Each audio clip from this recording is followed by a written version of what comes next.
How's it going, everyone? In today's video, I'm going to show you on how you can share Anki decks with others. So this is extremely easy to do. Just head over to your decks option and then you want to navigate to the deck that you want to share. So let's say that we want to share this 4,000 essential English words. Click on the gear icon and then you can just click the export option.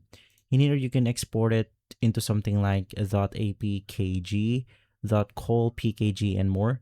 Now you can export it to whatever you want to. Just click on the export button after selecting your export format. And basically from there, you have to select the file location on where you want to save the exported Anki deck.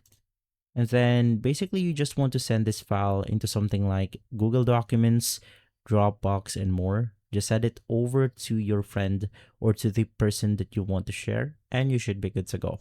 If this video has been helpful, leave a like, subscribe, and follow us for more videos like this.